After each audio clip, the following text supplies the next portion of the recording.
tarde, boa noite para você, meu querido aluno do curso Lívia Kingma. Eu sou o professor Milton Júnior, mundialmente conhecido como Miltinho, temido entre romanos, e hoje nós vamos começar a falar um pouco sobre a matemática. Vai haver uma outra aula na qual nós vamos tratar dos temas de geometria, mas hoje nós vamos falar principalmente de conjuntos e funções, tudo bem? Que é uma parte importantíssima, eu diria que é 60% do seu edital do PISM 1, certo?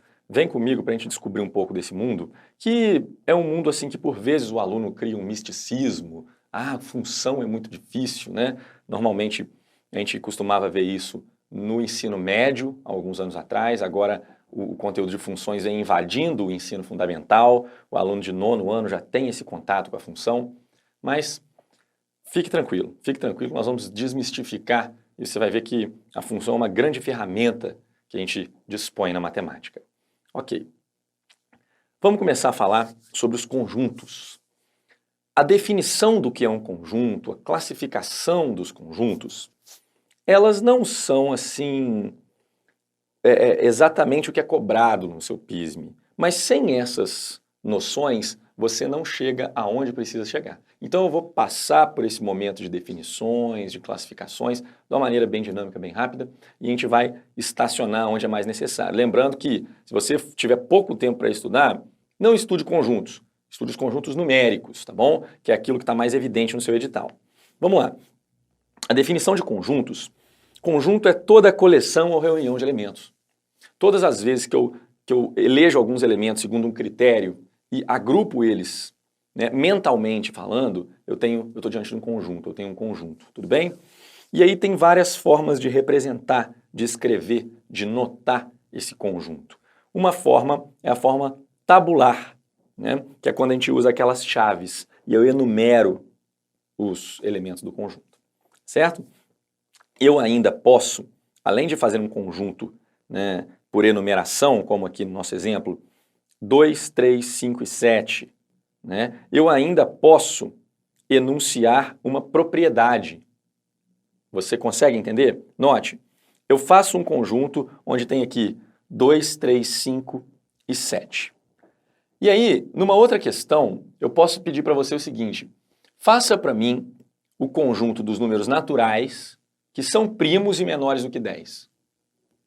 Quando eu digo isso para você, enuncio essa propriedade, você pensa quais são os números primos, que são divisíveis por 1 e ele mesmo, que são menores do que 10 e naturais.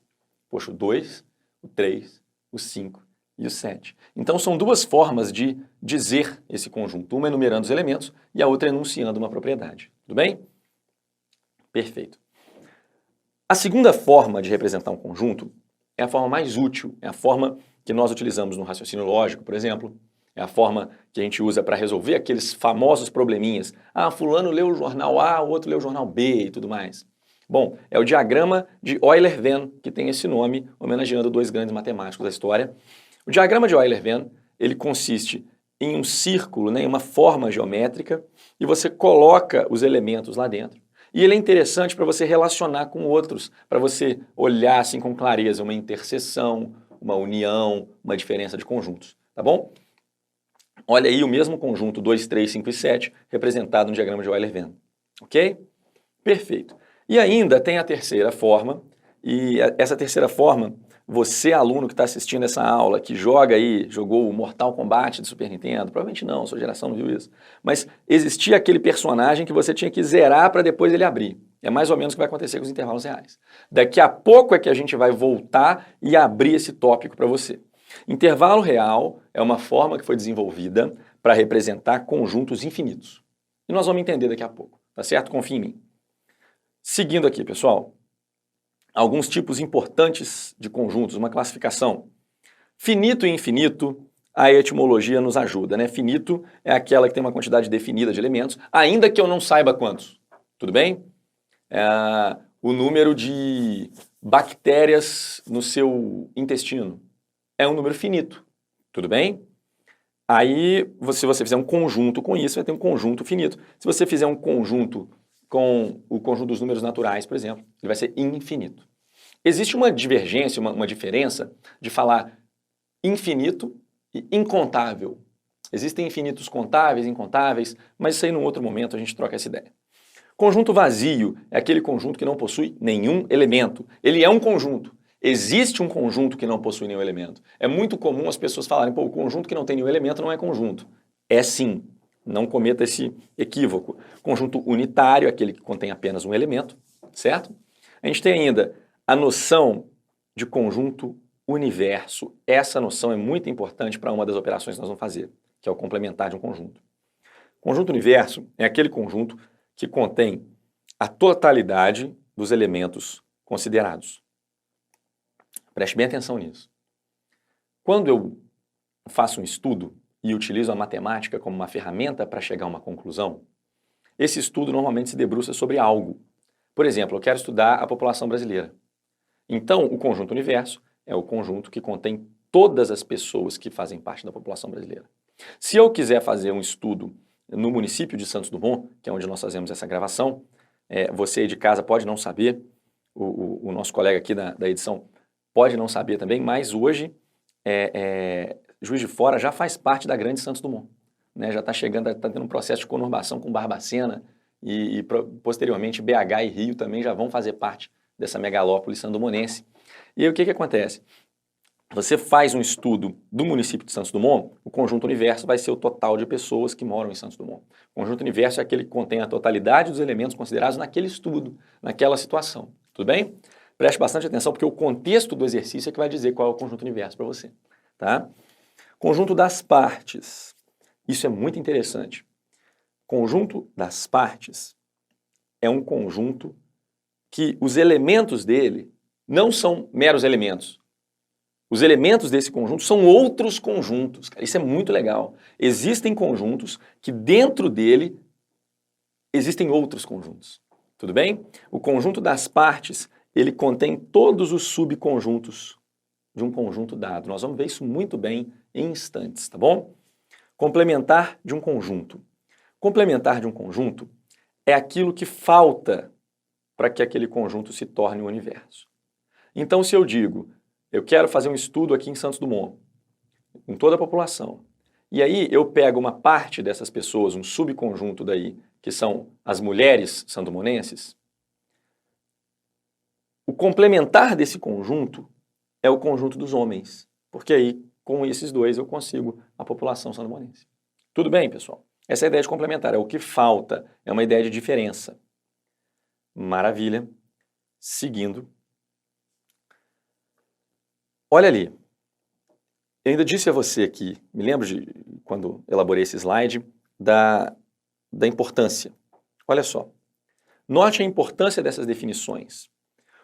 Olha aquele conjunto ali que tem chaves e dentro dele tem outras chaves. Esse conjunto ele não é vazio. Esse conjunto, dentro dele, tem um outro conjunto. Então, esse conjunto é unitário. Qual é o elemento que ele tem? Aquele outro conjunto. Parece loucura, mas vamos refletir um pouco. A é um conjunto que possui como elemento um outro conjunto. Tá bom?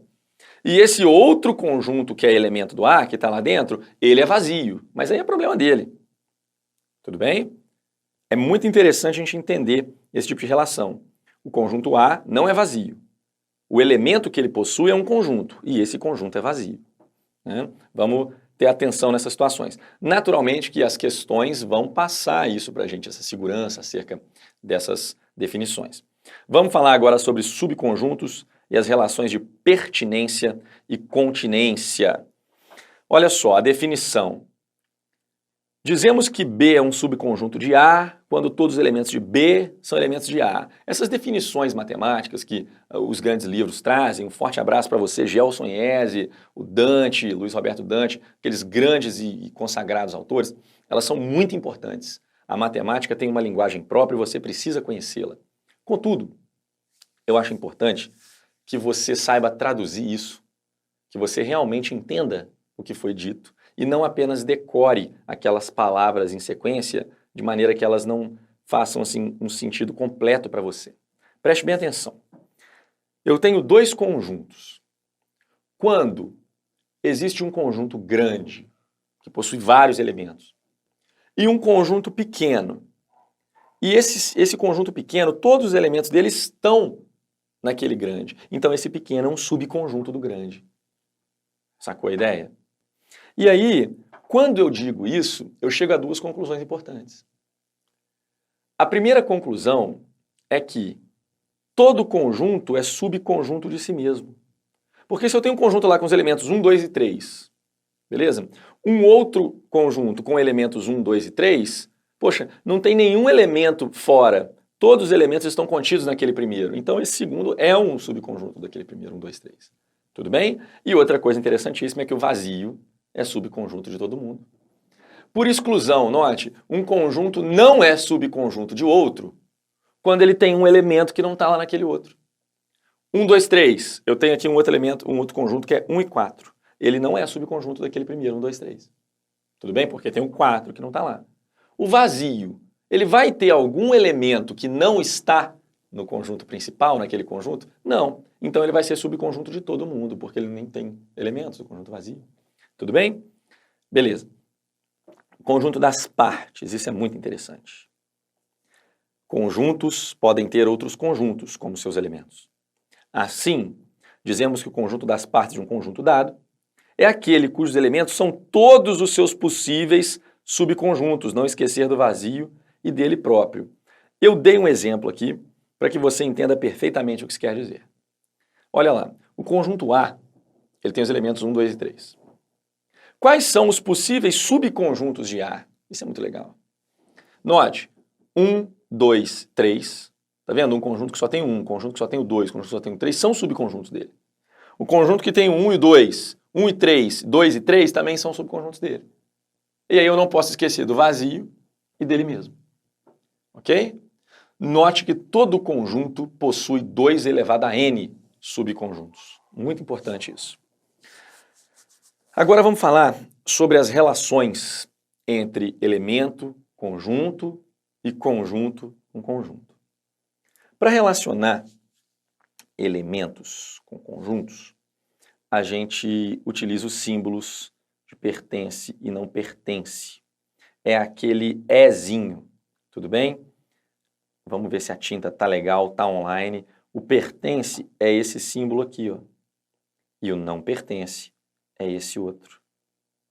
Bom, até o presente momento eu usei a caneta sem explodir completamente o tablet, a televisão e o estúdio. Eu acho que eu já estou no lucro, tá?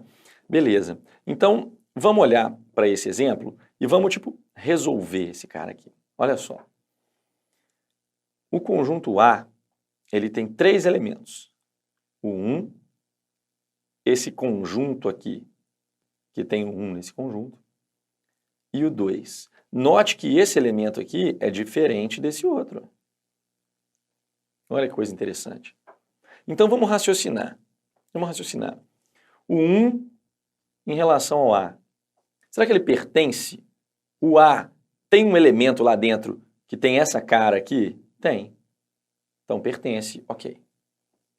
O 2 pertence ao A? Existe lá dentro um elemento que tem essa cara? Com certeza. Lembrando que a gente está fazendo com conjuntos numéricos, mas pode ter palavras ali dentro, pode ter símbolos ali dentro, beleza? Agora olha que interessante, olha que interessante. Esse 1 assim, entre chaves, será que ele pertence? Fazer chaves de maneira correta é uma das habilidades que ou você tem isso, entendeu? Ou você sabe, por exemplo, andar de bicicleta. Eu não sei andar de bicicleta, então eu sei fazer chaves. É impossível uma pessoa que sabe fazer chaves andar de bicicleta, porque é um dom fazer chaves corretamente. Beleza. Existe lá dentro do A esse elemento? Existe. Então ele pertence. Pô, Milton, mas é um conjunto que não sei o que. Não, eu sei. Mas ele existe enquanto elemento lá dentro do A. Entende? É bem verdade que como o A tem esse elemento 1 aqui, eu poderia dizer que isso aqui é verdadeiro e nós vamos ver daqui a pouco. Que o 1 está contido no A, com certeza absoluta. Mas é verdade, neste caso, também dizer que esse 1 pertence. Esse aqui, ó, se refere ao primeiro, um subconjunto. Esse agora se refere a esse segundo. Preste atenção. Agora, olha que interessante. O 2 entre chaves, assim. Como eu não tenho esse cara lá no A, desse jeito, com chaves, então ele não pertence. É verdade que o 2 estaria contido no A, e nós vamos ver o contém está contido, não contém não está contido, em instantes. Então note isso. Tudo bem? Fortíssimo abraço. Vamos seguir. Para relacionarmos conjuntos, utilizamos os símbolos. Contém, não contém, está contido, não está contido. Esses símbolos, eles foram alvo de muita maldição por parte dos alunos, porque é muito difícil memorizá-los. E aí eu vou ser um dos poucos professores que vou falar isso com você ao longo de toda a sua vida. Não memorize, não memorize, não memorize. Beleza? Entenda uma lógica que eu vou passar para você. E aí você vai achar interessante. Tem aqui, para memorizar, eu usei a palavra memorizar, mas na verdade é entender. Esses símbolos, pense que a boca está sempre aberta para o maior dos conjuntos. Você fala, que isso, Milton? Vou te dar um exemplo. Está aqui o 1, 2, 3 e 4. E aqui o B. 1 e 3. O conjunto C, 2 e 5. Vamos lá. Vamos relacionar o conjunto A e o B. Os símbolos que nós temos para usar são esses. Algum deles aqui é o contém. Então você vai se utilizar da ideia de uma boca. Isso aqui parece que é uma boca aberta. Se você não enxerga a boca, eu mostro para você e você vai saber por que eu não fiz a Faculdade de Artes na Universidade Federal de Juiz de Fora. Porque senão todos os professores entrariam em depressão e iam falar, meu Deus, como esse cara é um artista, ele é muito melhor do que eu tenho que ceder. Tá vendo a boca aqui, ó? É isso. Boca. Eu preciso escrever, porque é tão abstrato que a pessoa não... Ok. Agora presta atenção aqui. Vamos virar a boca para o maior deles, é o A, ó. A boca virada para o A, tá vendo? Aí note, vamos ler isso de uma maneira que faça sentido. Essa frase é verdadeira. O A é grande, o B é pequeno e está dentro do A. Então, peraí, o A contém B. Então, esse símbolo aqui é o contém. Beleza? Com a boca virada para a esquerda, é o contém. Agora, se eu disser isso daqui, ó, eu vou ter que virar a boca para o outro lado. Tranquilo? Porque o A é que é o grande. Então, o B está contido em A. Entendeu a parada? Eu acho muito interessante, cara. Eu acho muito pertinente. Beleza? E aí, óbvio que aqui é o está contido, esse aqui, então, é o não está contido, esse aqui é o não contém. É só você cortar e você tem ideia de não. Tudo bem? Se liga, se você não pegou, volta essa explicação aí no vídeo e assiste ela de novo, que ela é muito bacana. Vale a pena, para você não ter que memorizar 4 símbolos assim, que você não necessariamente vai usar sempre. Vale a pena apostar nessa lógica, beleza? Um fortíssimo abraço. Vamos para as operações com conjuntos. Operações com conjuntos é um tema, assim, dos mais importantes na sua carreira como ser humano no mundo. Porque a gente faz isso de maneira inconsciente e ter consciência disso que a gente está fazendo, no dia a dia mesmo, evita uma série de males entendidos. Vamos lá. Para as explicações que seguem, a gente vai usar esses 2 conjuntos aqui. O A, 1, 2, 3 e o B, 2 e 4. Tá certo? Para todas as explicações. Vamos lá. O que é a união de conjuntos? Sempre que o exercício disser união, você vai procurar o conectivo ou no exercício. Eu quero saber qual é a quantidade de pessoas que sei lá, que joga futebol ou vôlei. Então, aquelas pessoas que escolhem jogar as 2 modalidades contam, aquelas pessoas que jogam somente futebol contam, aquelas pessoas que jogam somente vôlei contam. Tudo bem? No nosso exemplo, olha aqui, A união B, eu junto os elementos do A, que é 1, 2, 3, com os elementos do B, que é 2 e 4. Sem repetir, tá bom? Eu não preciso fazer 1, 2, 2, 3 e 4, não. Tá? Essa aqui é a união. E aí, no diagrama de Euler-Venn, eu vou colorir ele todo. Olha que interessante. Todo mundo que estava dentro do A, todo mundo que estava dentro do B, está inserido aqui na nossa união de conjuntos. Tudo bem? Vamos passar para a gente conhecer a interseção, tá certo? Aqui eu gosto de colocar o dedo na matéria do nosso professor de português. Um fortíssimo abraço para Tamires, para Lívia Kingman, para a galera aqui do curso da cadeira de letras. Bom, a etimologia nos diz muito. O que é seção? Existem 3 tipos de seção no idioma português. Essa seção aqui, ela vem de uma palavra mais antiga, tem uma forma mais antiga, que é a secção, que significa corte, pedaço, tá bom? É uma parte. Então, a seção administrativa, fazer uma seção ali na hora de uma cirurgia, tá bom? É bem verdade que existe essa outra seção aqui, com 2 S's, que é a sessão da tarde, é a sessão legislativa, é um período de tempo determinado, tudo bem? E existe ainda essa sessão com C e 2 S's depois, que é do verbo ceder. Fez a cessão de um terreno, a cessão de direitos e tudo mais. Um forte abraço aí para a galera do direito. Beleza. Note, a seção que nós estamos lidando é com C cedilha. Então ela significa pedaço. E eu tenho aqui o prefixo inter, que é um prefixo latino que significa entre. Então, interseção é o pedaço entre. É aquilo que está entre os 2 conjuntos. Você vê? Naquele nosso exemplo, você se lembra que o A era 1, 2 e 3 e o B era 2 e 4? O que eles têm em comum? O que está entre? Olha, é isso. Entre eles haverá o 2, conforme está nesse diagrama maior aqui que já vi no slide. Entende? É isso que você quer quando você procura a interseção. Então você vai procurar o conectivo E. Eu quero aqueles elementos que estão no conjunto A e, ao mesmo tempo, no conjunto B. É bem verdade que existem conjuntos que não possuem interseção. E aí, esses conjuntos que não possuem interseção, eles são chamados de conjuntos disjuntos. Esse nome pode aparecer, já apareceu e colocou alguns alunos em posição fetal em casa por algumas semanas. Isso não vai acontecer com você, beleza? Vamos continuar. Diferença de conjuntos. A diferença de conjuntos é muito importante. A diferença de conjuntos não é igual à diferença que você conhece entre números. A diferença que você conhece entre números é uma noção de restar, uma noção de 7 menos 3, né? Quanto que falta para o 3 chegar no 7? Quantas unidades? 4 unidades. Aqui existe alguma semelhança, mas você não pode usar todos os pressupostos da operação com os números aqui na operação com os conjuntos. Os números, eles estão no universo, né?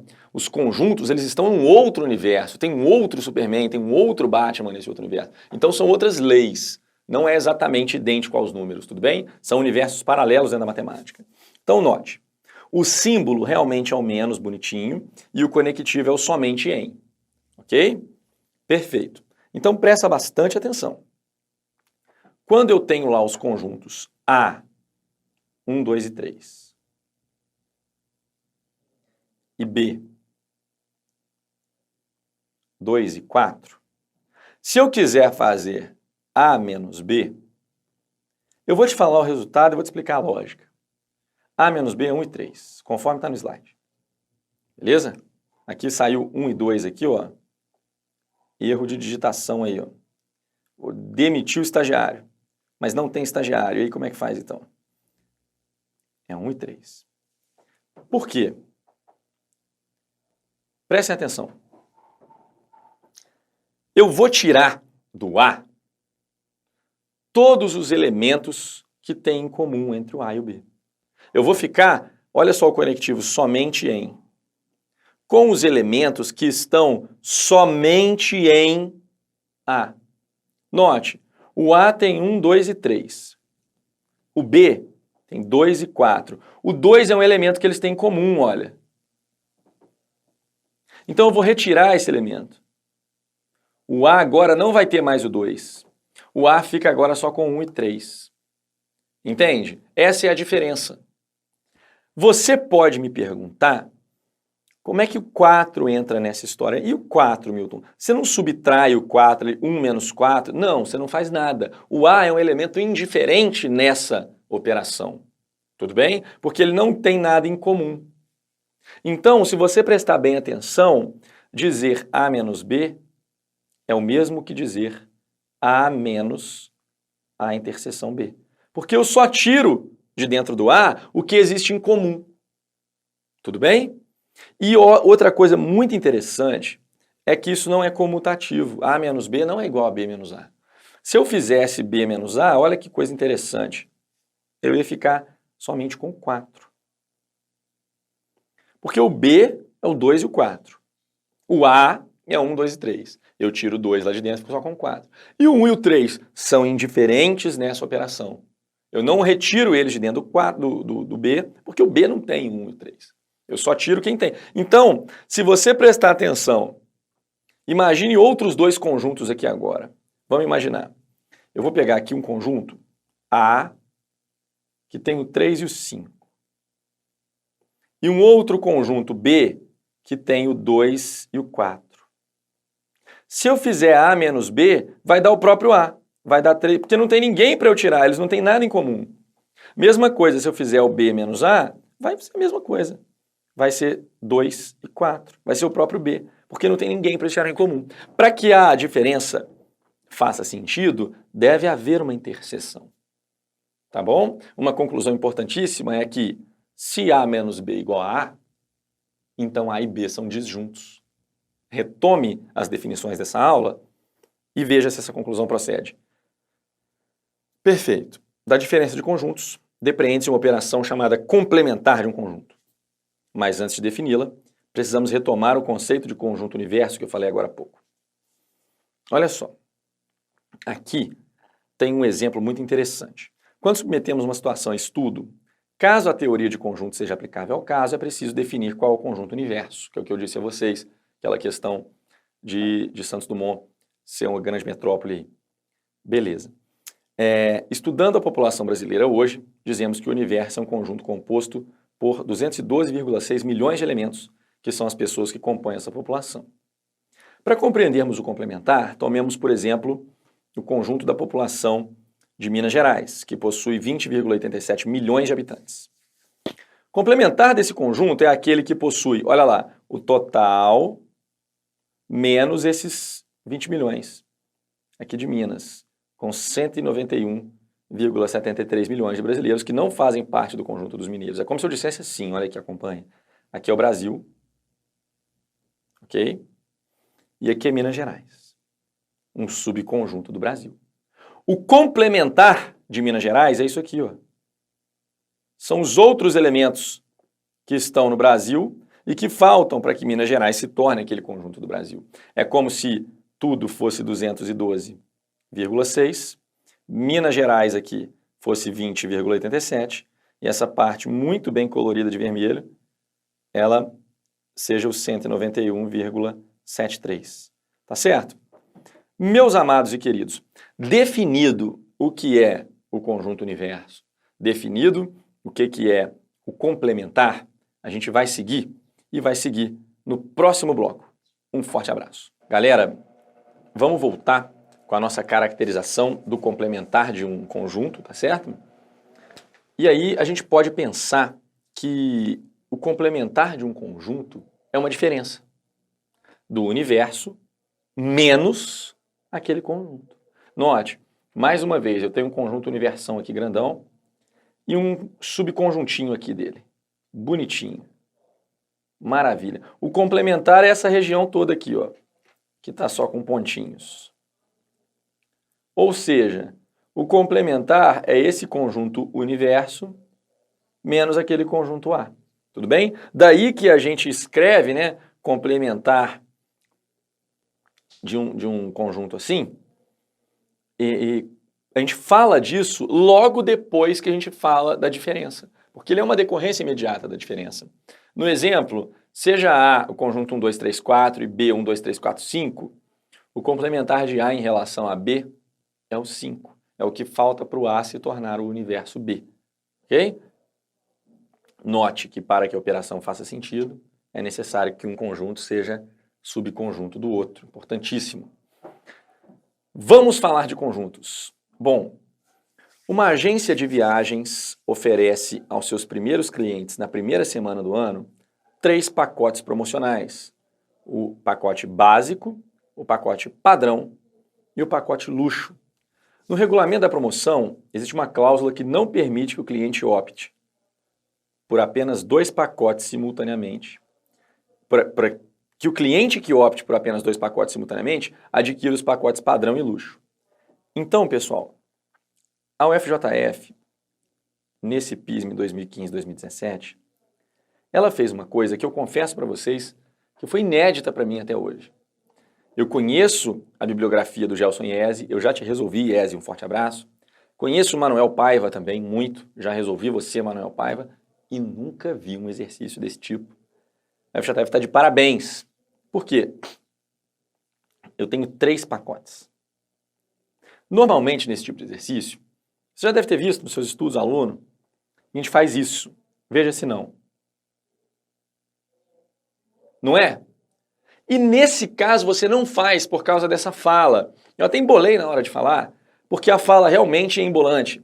Ele fala assim: há uma cláusula que não permite que o cliente que opte por apenas 2 pacotes simultaneamente adquira padrão e luxo. Sabe o que ele fez? Ele falou que padrão e luxo são disjuntos. Olha que doideira. Então, não existe elemento que esteja ali entre o padrão e o luxo. Olha só. Eu vou fazer aqui os conjuntos. Eu tenho aqui o básico, tenho aqui o padrão e tenho aqui o luxo. Quem opta por 2 pacotes pode pegar o básico e o padrão e pode pegar o básico e o luxo. Mas ele não pode pegar o padrão e o luxo. Essa região aqui, ó, é 0. Não tem elementos. É o que está escrito ali. Só que está escrito de uma maneira muito maliciosa. Muito maliciosa. Departamento de Matemática aí da UF, sendo o Departamento de Matemática da UF. Vamos lá. No final de semana, constatou-se que 37 clientes ficaram com pelo menos um dos pacotes. Tudo bem? Pelo menos um significa ficar com 1, com 2 ou com 3. Muito importante. 13 clientes adquiriram simultaneamente os pacotes básico e padrão. E 19 clientes ficaram com apenas um pacote. A quantidade de clientes que adquiriram simultaneamente apenas os pacotes básico e luxo foi de...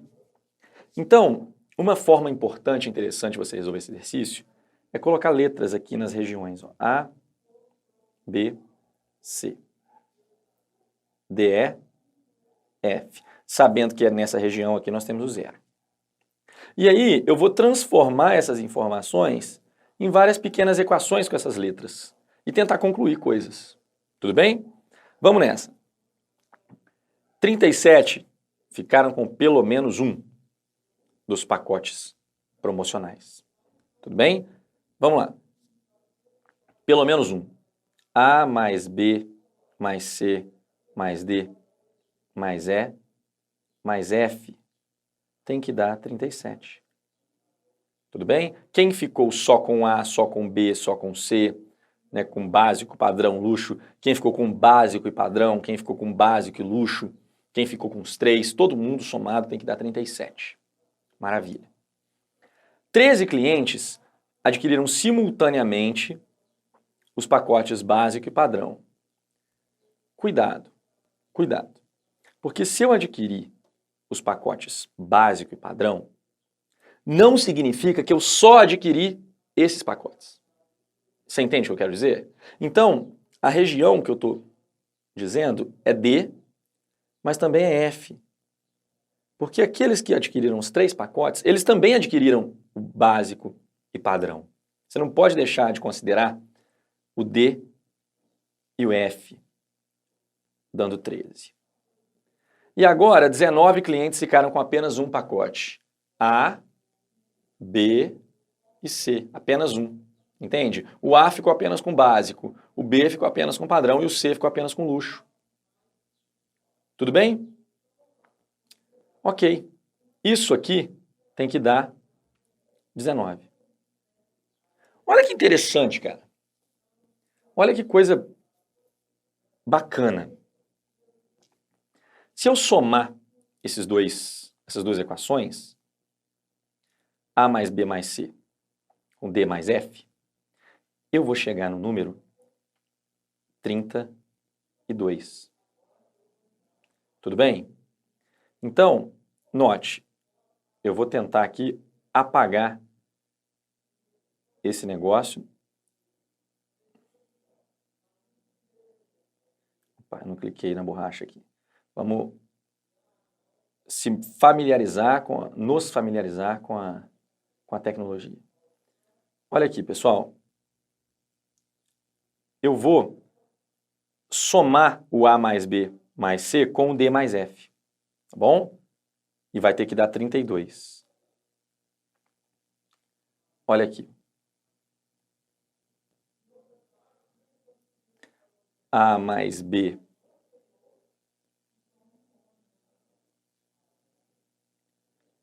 mais D mais F, 32. E agora eu vou subtrair essas duas equações. Eu vou subtrair a de cima menos a de baixo. Por quê? Eu tenho um A que vai cortar, um B que vai cortar, um C que vai cortar, um D que vai cortar, um F que vai cortar. E aí eu vou ficar com E igual a 5. Então eu sei que essa região do gráfico aqui, ó, é 5. Consegue entender isso? Isso é muito interessante. Porque a minha pergunta é a quantidade de clientes que adquiriram simultaneamente apenas os pacotes básico e luxo. Poxa, qual é a letra que me dá os pacotes básico e luxo, mas é apenas, não é igual àquele simultaneamente os pacotes básico e padrão. Aqui não tem o apenas, aqui tem. Então, a letra que me entrega é a letra E, justamente esse 5 que eu encontrei. A dificuldade dessa questão é interpretar essas palavras enquanto elementos naquele seu diagrama de Euler-Venn. Tudo bem? O FJF está de parabéns. Quem marca a letra A passa nesse PISM. Um forte abraço. Uma senhora questão, hein? Volte nessa resolução, assista ela mais uma vez. Se você tiver dúvidas, me encontre na internet, que eu vou tirar essa dúvida sua. Uma excelente questão, galera. Um fortíssimo abraço. Conjuntos numéricos. Essa disciplina está escancarada no seu edital. A disciplina de conjuntos, ela não tem, nem está tão escancarada no seu edital, mas ela aparece. Você viu em 2015, 2017. E ela é um pré-requisito para que você entenda os conjuntos numéricos. Falar de conjuntos numéricos, para mim, é sempre um prazer. Eu gosto muito, porque é falar da história da humanidade, é falar da história do pensamento humano, como é que o ser humano, né, pensa acerca dos números, como é que ele pensa acerca da ideia, da noção de quantidade, tá bom? E aí, note, dentre todos os tipos de conjuntos que existem no mundo, o conjunto das capitais de todos os países, o conjunto dos tipos de répteis que existem conjuntos que tratam só de números, beleza? E esses conjuntos, né, eles merecem uma especial atenção da matemática, que se debruça muito sobre a ideia de quantidade, número e tudo mais, né? Note, a forma como eles são gradativamente construídos traz essas conclusões importantes acerca de questões matemáticas. Vamos lá. O primeiro conjunto que a humanidade desenvolveu foi o natural, o conjunto dos números naturais. Eu me lembro, em 2008, eu estudando num colégio de Juiz de Fora, e aí o professor perguntou, né, quando surgiram os números? E aí eu, tomado, possuído pelo espírito ragatanga, vem Diego, eu respondi para ele, quando da necessidade do homem de contar os elementos. E aí ainda falei em português bonito, falei, quando da necessidade, olha que bonito. E de fato, Os números naturais surgiram quando aquele homem primitivo lá nas cavernas lá precisou contar 1, 2, 10, 20, aí ele entendeu a noção de número, ok? Note que no início o zero não era natural. Hoje em dia, didaticamente e tudo mais, o zero é natural. Mas o homem não contava zero, ele contava aquilo que existia. Zero é muito mais abstrato do que isso. Demorou muito tempo até o homem desenvolver o zero. Didaticamente, a gente fala que depois vem os inteiros, mas historicamente eles não vieram assim. Os inteiros têm a letra Z por causa da palavra alemã Zahl, que significa números. Um abraço para você, meu amigo André, que mora na Alemanha. Beleza. Zahl significa número. E os números inteiros, eles trazem uma novidade, que é a novidade dos negativos. -3, -2. Esses números negativos, eles surgiram do comércio, quando o ser humano entendeu que, peraí, quantas galinhas você tem no seu galinheiro? Você não está vendo nenhuma, mas as próximas que chegarem, eu já tenho que entregar para um outro fulano. Então eu tenho lá -2 galinhas, né? Isso aí vem do comércio, tá? Agora, na sequência, depois dos inteiros, eu tenho os racionais, que tem a letra Q como símbolo. O Q como símbolo dos racionais vem da palavra quociente. Porque todo racional pode ser escrito como fração. Se um número pode ser escrito como fração, então ele é racional. Se o número não pode ser escrito como fração, então ele não é racional. Então ele vai ser uma outra categoria que fica aqui à parte. São conjuntos disjuntos, hein? São conjuntos disjuntos. Olha a definição, que são os irracionais. Aí eu tenho uma discussão interessante sobre dízima periódica, dízima não periódica, como que isso funciona, nós vamos tratar disso em momento oportuno. Mas note, todo número natural é inteiro, racional. E aí os reais são aquele corpo, né, que possuem os racionais e os irracionais. Esse corpo todo junto forma o corpo dos reais. Bom? A recíproca não é verdadeira, hein? Um número para ser racional, ele pode não ser inteiro nem ser natural. Preste atenção nisso. Não existe número que seja racional e irracional ao mesmo tempo, eles são disjuntos.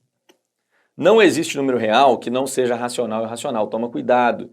Se você pesquisar num determinado site de pesquisas muito famoso, começa com Gu, termina com Go, esse site, na primeira pesquisa, ele vai te entregar uma falácia assim, terrível. Que ele vai falar que os racionais estão aqui, os irracionais estão aqui, e os reais estão aqui, dando a entender que existe um número aqui que é real, mas não é nem racional nem irracional. Isso é mentira. Mentiroso, caluniador, mentiroso. Não existe isso, tá? Beleza, toma muito cuidado. Os números, todo número racional pode ser escrito como uma fração. Os números irracionais, isso é muito importante, tá? São decimais, infinitos e não periódicos. Exemplos, Milton, pi, 3,141592. Cadê o Ravi? Um abraço para você, Ravi, que sabia recitar 2 linhas do pi real. Vi isso lá em Belo Horizonte. Como? Não sei. Beleza? A soma, a subtração, produto e quociente de 2 racionais é sempre racional.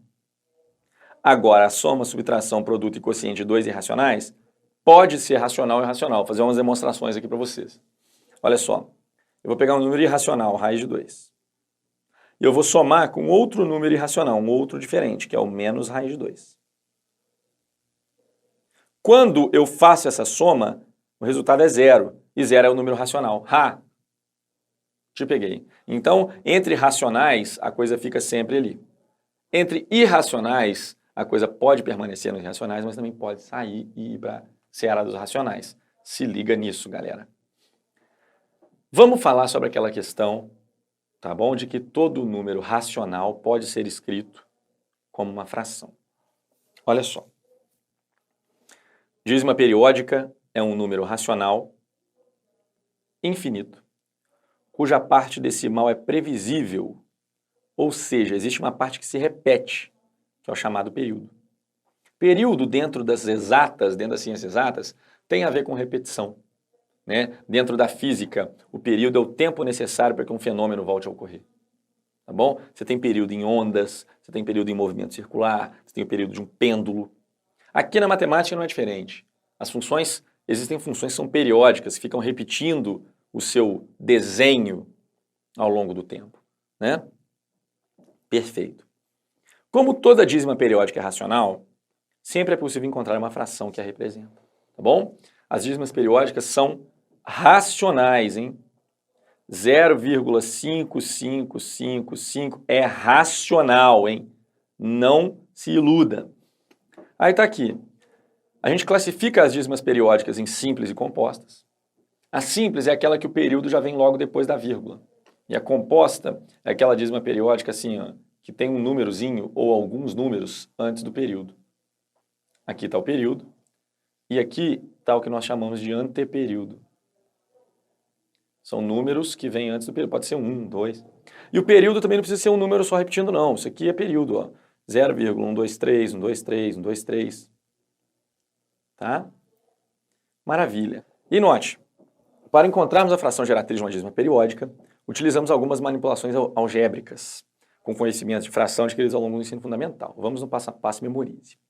Você aprendeu aí no seu rolê que a dízima periódica 0,33333 tem como fração geratriz 3 sobre 9, você simplifica, fica 1/3 e amém. Foi o que você aprendeu. Se fosse com 0,444, 4 nonos, foi o que você aprendeu. Se eu tiver uma dízima periódica simples assim, com mais algarismos, ó, 32, 32, 32, fica 32 sobre 99 e amém. Ok. Só que agora eu quero polemizar aqui. Como é que seria com 0,9999? Qual seria a fração geratriz dela? Seria 9 sobre 9, 1? Então esse número aqui, 0,999, ele é igual a 1? Você entendeu? A resposta é sim, ele é igual a 1. E você pode falar, não, 0,999 ainda falta um pouquinho para chegar em 1. E aí eu vou começar com a primeira argumentação. Então, imagina para mim um número que está entre 0,9999999 e 1. Que número é? Você consegue imaginar? Porque estão infinitos 9s. E aí, poxa, se não tem ninguém entre eles, significa que eles são o mesmo. Então eu já comecei a colocar aí uma pulga atrás da sua orelha. E eu vou te explicar de onde que vem esse 9, tá bom? Esse 9, ele tem um porquê. De você colocar sobre 9, sobre 99, isso não é à toa, não. Vamos lá. Vem comigo. Eu vou provar para você. Olha que interessante. Para você chegar a essa conclusão e saber fazer a fração geratriz das dízimas periódicas, como caiu no último PISME, eu acho que você não vai precisar se preocupar nesse próximo. Mas se eu fosse você, eu não iria para a prova sem saber, não. Tá bom? 0,444. Vamos partir daqui. Vamos chamar esse número de x. Ok? E aí eu vou multiplicar os dois lados dessa equação por 10. Memorize os passos, hein? E eu vou ficar com 4,4444 igual a 10x. Olha que coisa interessante. Se eu separar esse 4,444 em 4 mais 0,4444, eu permaneço a mesma coisa. Só que esse 0,4444 é o x lá do começo. Então eu tenho 4 mais x igual a 10x. Tudo bem? Ou seja, 4 igual a 9x, x igual a 4 nonos. Entendeu? Essa questão é muito interessante. Eu vou fazer agora uns cálculos aqui desse lado e vou até chegar para o lado para que eu não tampe aqui.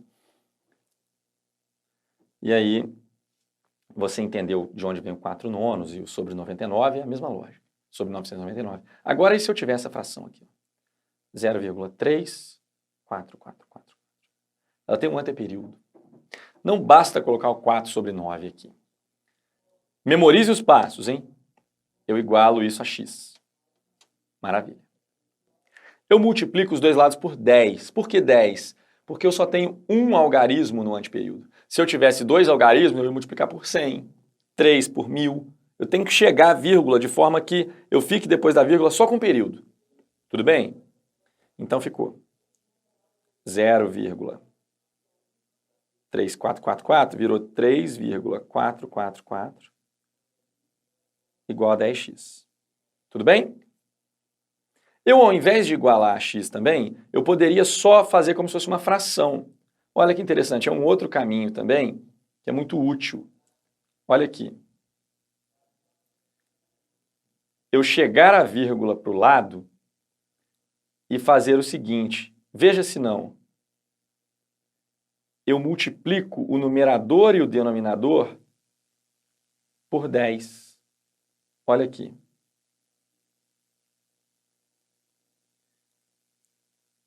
O número de cima é igual a esse de baixo sobre 10.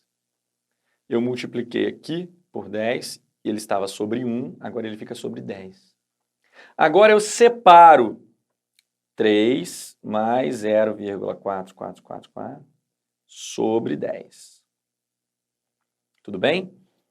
O 0,444 eu já sei que são 4 nonos. Então eu vou fazer essa conta aqui no numerador. 9 vezes 3, 27, com mais 4, 31 nonos sobre 10. Repete a primeira, aquele mantra antigo. Multiplica pelo inverso da segunda e eu chego em 31 sobre 90. Memorize os passos, hein? Eu preciso chegar essa vírgula para a direita tantas casas quantos forem o anteperíodo. Então, como eu só tenho um algarismo, eu só multipliquei por 10. Se fossem 2 algarismos, eu ia multiplicar por 100. Em cima e embaixo, eu chego à vírgula. Isso aqui é um 3, ó. Ok? A vírgula veio para cá, ficou 3,4444 sobre 10. Na sequência, eu separo o numerador para que eu tenha uma dízima periódica simples. O denominador fica quietinho lá. E agora eu faço essa conta. 9 vezes 3, 27, com 4, 31. 31 nonos sobre 10. Tem gente que já sabe que 31 nonos sobre 10 é 31 sobre 90, você já pode fazer isso. Mas se isso ainda é um pouco obscuro para você, você faz 31 sobre 9 vezes o inverso da segunda, e aí chega em 31 sobre 90. Esses passos são importantíssimos. A FJF cobrou exatamente isso numa questão aberta, no último PISM. Fica ligado, tá bom? E agora eu vou falar com você sobre os intervalos reais. Eu disse a você lá atrás que é como se fosse um joguinho de Mortal Kombat, que você tem que zerar para você liberar o Montaro e o Shao Kahn, né? E o que acontece? Eu vou liberar isso agora. Eu vou conversar com vocês sobre o que são intervalos reais, porque eles são imprescindíveis para que você entenda as funções. Sem isso, não tem função, pessoal. Vem comigo. Olha só.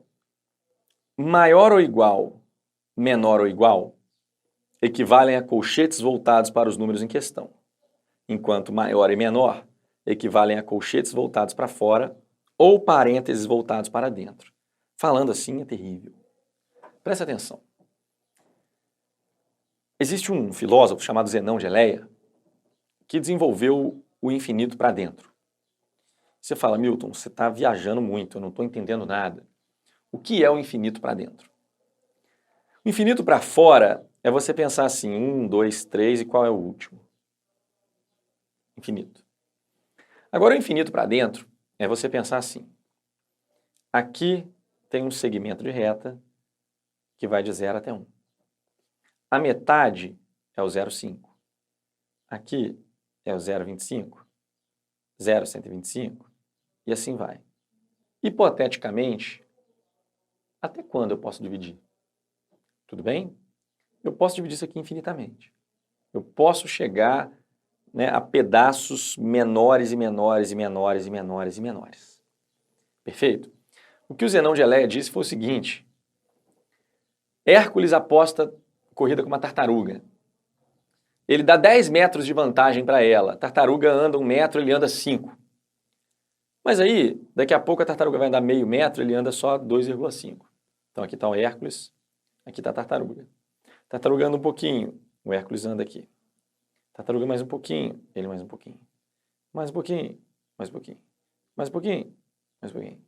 Mais um pouquinho. Dessa forma, o Hércules nunca vai pegar a tartaruga, porque ela sempre vai andar um pouquinho. E o que ele quis dizer com isso? Ele quis dizer que cada vez que eu vou considerando intervalos de tempo menores, as distâncias percorridas vão ser menorzinhas mesmo. Então, na verdade, ele não vai nem conseguir percorrer essa distância toda, porque eu estou considerando intervalos cada vez menores. Ou seja, eu consigo dividir uma coisa infinitamente para dentro, assim, infinitas partes. Tudo bem? Agora, como é que isso se relaciona com os intervalos, você vê comigo no próximo bloco. Então, pessoal, vamos dar continuidade à nossa explicação dos intervalos reais, importantíssimo. Prestem bem atenção. O paradoxo de Zenão, ele vai se relacionar com os intervalos da seguinte forma. Quantos números reais existem entre 1 e 3? Infinitos. Como é que você vai fazer uma representação tabular de todos os números que existem entre 1 e 3? Você vai fazer isso daqui? 1,1, 1,2, 1,3, 1,31, 1,301, é muito, é infinito. Então, elaborou-se uma forma muito importante. Entre 1 e 3 eu faço assim, olha.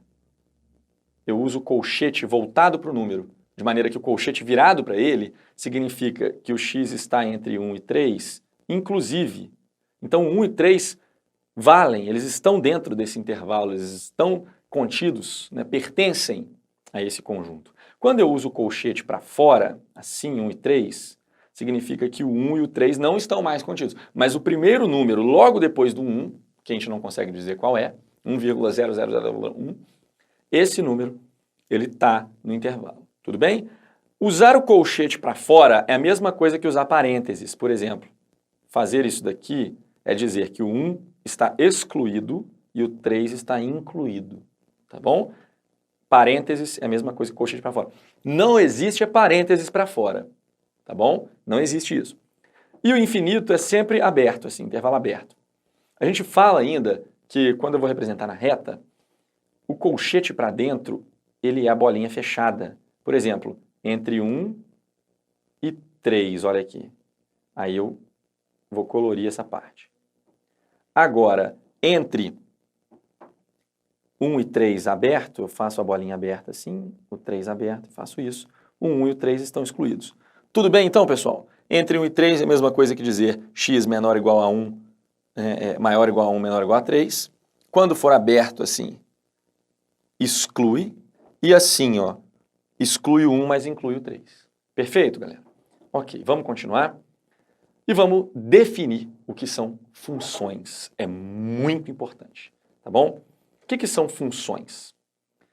Para eu definir bem o que é uma função, é interessante conhecer o conceito de relação. Sempre que entre dois conjuntos existir algum tipo de ligação entre os elementos, estaremos diante de uma relação. É possível enxergar inúmeros fenômenos do cotidiano sob essa ótica. Quando uma garota escolhe a blusa que vai usar, a depender do tipo de calça, existe relação entre os elementos do conjunto blusas e os elementos do conjunto calças. Você consegue entender isso? A menina que está assistindo essa aula aí, ela abre o guarda-roupa e fala assim, essa calça aqui eu posso usar com essa blusa ou com essa? Com essa outra eu não posso usar de jeito nenhum. Essa outra calça eu posso usar com qualquer blusa, porque ela é mais basicona, não sei o quê. Tudo bem? Sempre que acontece isso, está existindo uma relação entre dois conjuntos, conjunto calças e conjunto blusas do seu guarda-roupa. Tudo bem? Quando vamos configurar um emulador de algum tipo de videogame no computador, olha aí, quem está assistindo essa aula já fez isso, um forte abraço. É preciso definir qual tecla vai fazer as vezes deste ou daquele botão da manete. Mesmo quando dizemos, se não chover eu vou nadar, mas caso chova eu nadarei, enfim, todos esses são exemplos de relações no nosso dia a dia. Então, olha aqui. Aqui está o conjunto PlayStation, aqui, x, quadrado, triângulo, bolinha, e aqui as teclas do computador. Então, você fala que o x vai ser o B, o quadrado vai ser o L, o triângulo vai ser o A e por aí vai. Você está fazendo uma relação. Né? Quando você falou lá, ó, aqui é as possibilidades. Eu nado, eu não nado. Aqui estão choveu e não choveu. Então aqui, se chover, eu vou nadar, eu não vou nadar. E aqui, se não chover, eu vou nadar. Está ali. Você pode enxergar todos os fenômenos do cotidiano como uma relação entre conjuntos, tá bom? Perfeito. Agora preste atenção. Ilustramos a seguir um tipo de relação que interliga os dias da semana com as disciplinas estudadas por um determinado aluno. Olha o exemplo. Ele, na segunda, estuda matemática, na terça ele estuda linguagens e natureza, na quarta ele não estuda, na quinta... Então aqui está uma relação entre dois conjuntos. Isso aqui que é relação. Eu tenho um conjunto de partida, tenho um conjunto de chegada e tem essas setas que vão ligar os elementos. Tudo bem? Perfeito. Agora a gente vai restringir o nosso estudo, para que a gente não faça uma coisa muito generalista, somente aquelas relações entre conjuntos cujos elementos são números, tá bom? A fim de que possamos tirar conclusões mais específicas. De todos os tipos de relações que existem, existe um tipo de relação que chama muita atenção da matemática e que cai em todas as provas, todos os vestibulares, todos os concursos. É um tipo de relação chamado função. É um tipo específico de relação entre dois conjuntos que preenche dois requisitos, tá bom? Todos os elementos do domínio participam da relação e cada elemento só participa uma vez. Mas que raios é domínio, né? Você pode estar se perguntando. Vem comigo que eu vou explicar para você o que é o domínio. Olha só. Em qualquer relação, existe um conjunto do qual saem as setas e um outro conjunto aonde chegam essas setas. Tudo bem? E aí, nós chamamos isso de conjunto de partida e o outro de contradomínio. Ok? O conjunto de partida, na relação, nem todo mundo precisa participar. Na função, precisa. Para ser função, eu preciso que todo mundo participe. Todo mundo participando, eu tenho a noção de domínio. O que é domínio? São os possíveis valores de x, são aqueles elementos do conjunto de partida que participam. Tá bom? Contradomínio é o conjunto de chegada.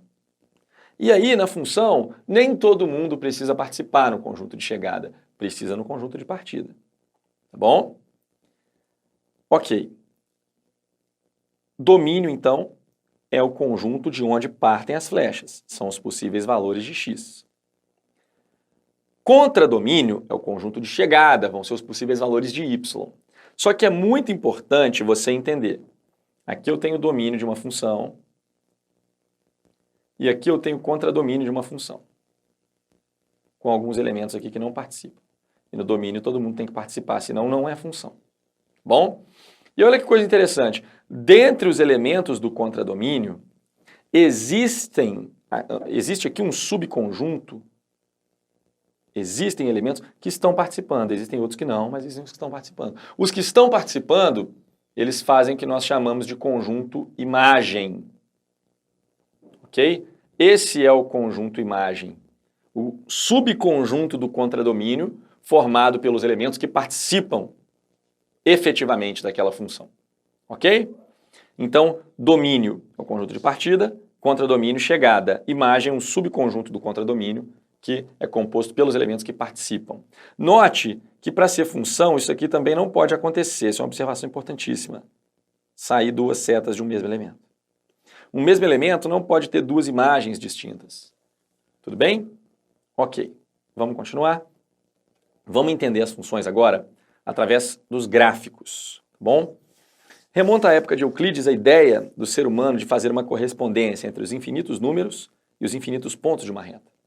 Pois bem, vamos lançar mão dessa ideia para representarmos funções no chamado plano cartesiano, um ambiente em que duas retas perpendiculares representam todos os números reais. Nesse ambiente, qualquer curva ou conjunto não contínuo de pontos pode representar uma relação, mas nem toda relação é função.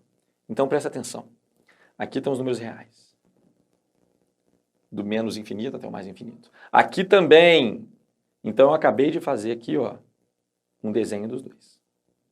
Reais e reais. Quando eu faço uma coisa assim, eu estou estabelecendo entre eles uma relação. Você enxerga isso? Aconteceu aqui uma relação.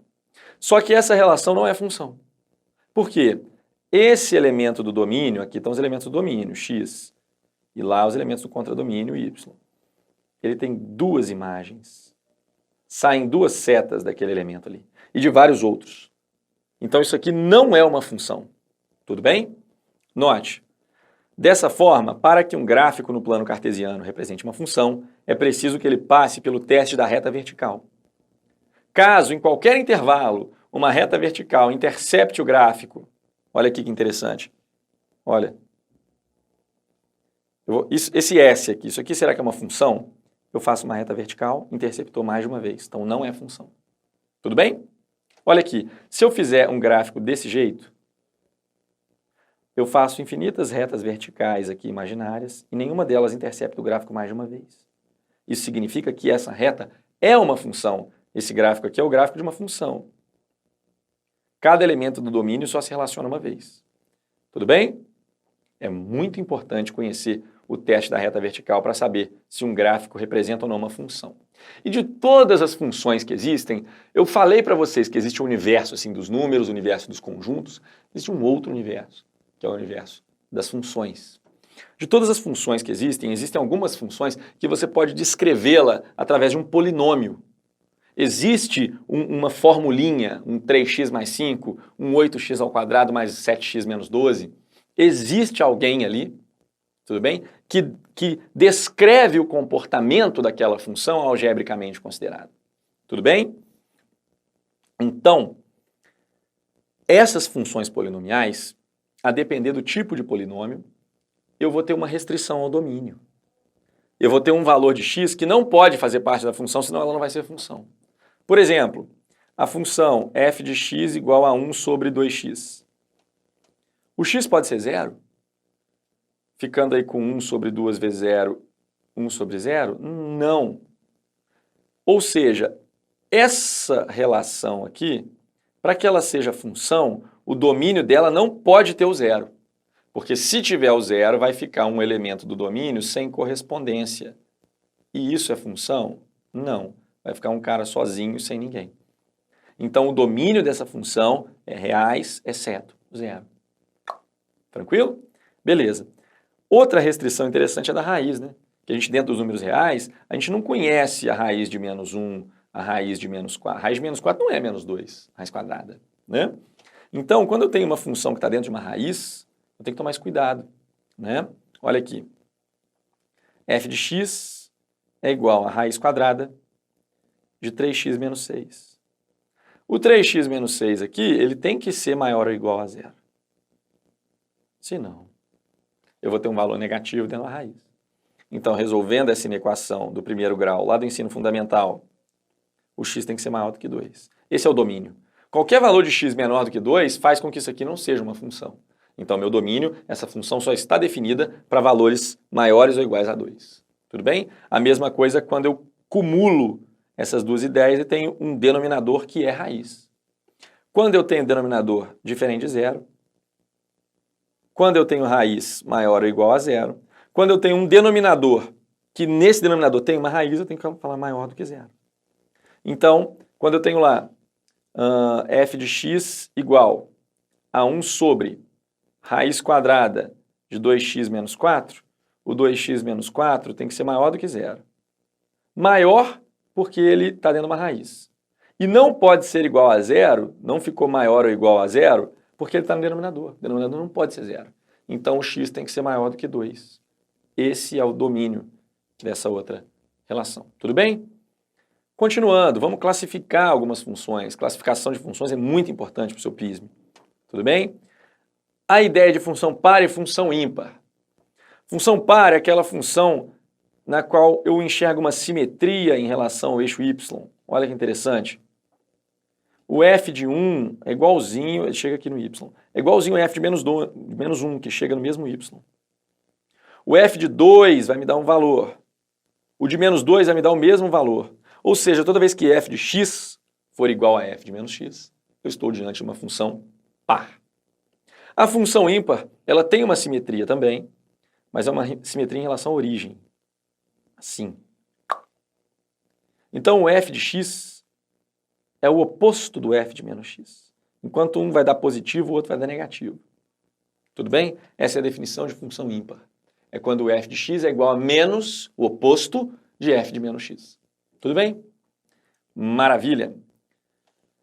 Função crescente e função decrescente. Nós começamos a contar no plano cartesiano sempre da esquerda para a direita. A seta é orientada da esquerda para a direita e de baixo para cima. Então aquela função que de alguma forma sobe morro, seja uma subida linear, hiperbólica, logarítmica, do que for, qualquer subida vai dizer que aquela função é crescente. Porque à medida que aumentam os valores de x, os valores de y também aumentam. A mesma coisa, a mesma noção vale para a decrescência, que à medida que aumentam os valores de x, diminuem os valores de y. Decrescente. Essa é a noção de função crescente e decrescente. Tudo bem? E note que essa noção se refere a trechos de função, porque uma função pode não ser toda sempre crescente. Tem função que uma parte é decrescente, depois ela é crescente, depois ela é constante, que não cresce nem decresce, depois ela é decrescente de novo, e assim vai. Tudo bem? Quando uma função não cresce nem decresce, ela é constante. Aqui, ponto-chave, função injetora, sobrejetora e bijetora. O que é isso? Injetora é aquela função que cada elemento do domínio tem uma imagem diferente. Isso que eu estou fazendo aqui é um exemplo de uma função que não é injetora, porque dois elementos do domínio têm o mesmo elemento do contradomínio como imagem. Entende? Agora, olha isso.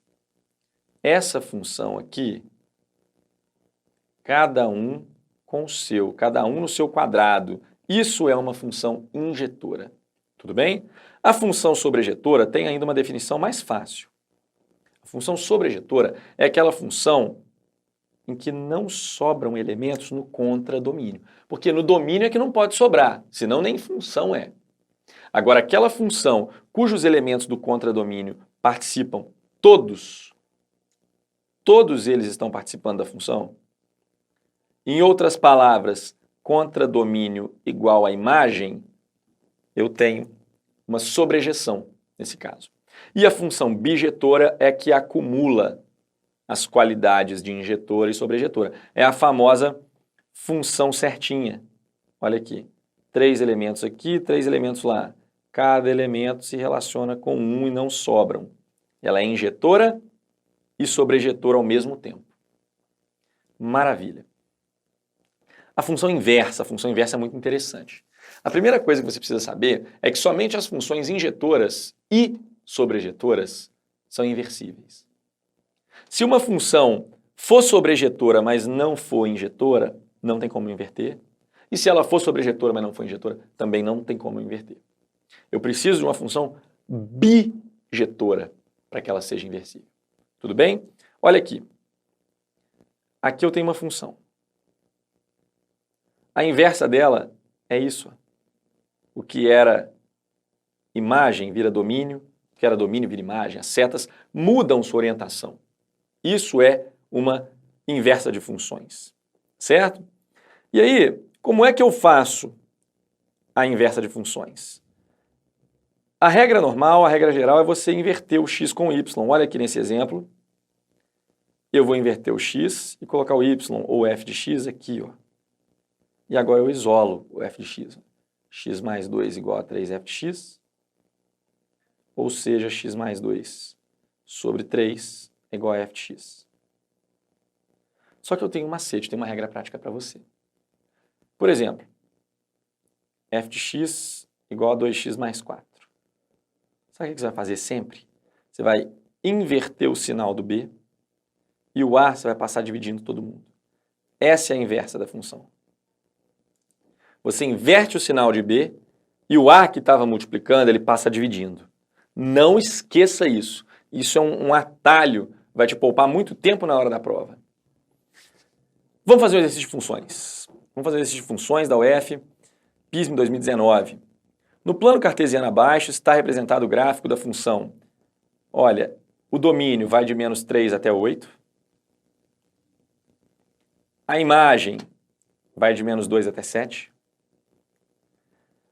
Os pontos pretos destacados são os pontos em que o gráfico passa sobre o cruzamento da malha. E olha ali, o K é o f de menos 3, mais o f de menos 1, mais o f de 3, menos o f de 4, mais f de 5. Vamos fazer cada um.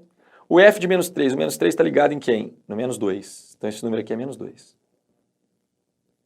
E esse número, quem é o f de menos 1? O menos 1 está ligado no 3. O f de 3. Aqui eu tenho uma coisa interessante. Ele está ligado no 6 ou no 7, gente? Aqui a bolinha está aberta, então ele não está aqui. Ele está ligado no 7. O f de 3 é 7. O f de 4, 4 está ligado no 4. Tudo bem aqui no gráfico? Olha. Então, menos 4. E agora, mais f de 5. O f de 5 está ligado no 2. Então, mais 2. Qual o valor de k? O menos 2 corta com mais 2. O 10 menos 4, 6. O valor de k é 6. A pergunta dele é: f de x igual a 6 para quem? Qual é o número de x que tem a imagem 6? Quem que chega aqui? Olha para o gráfico. 1. Letra E.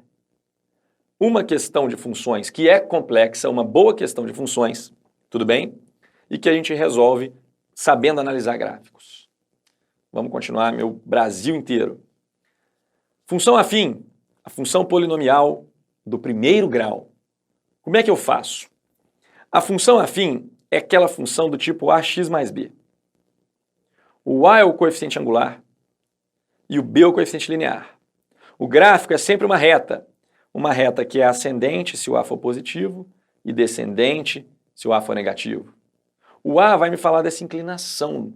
Se eu tiver um a maior, assim, 2, agora o a3, ela vai inclinar mais. O a4, o a5, tudo bem? E aqui o menos 1, menos 2, menos 3.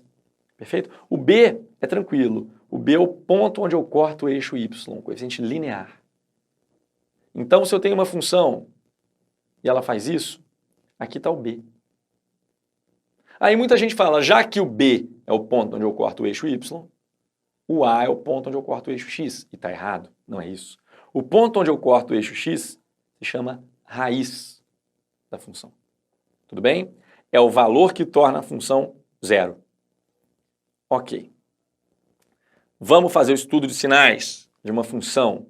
Olha que procedimento fantástico.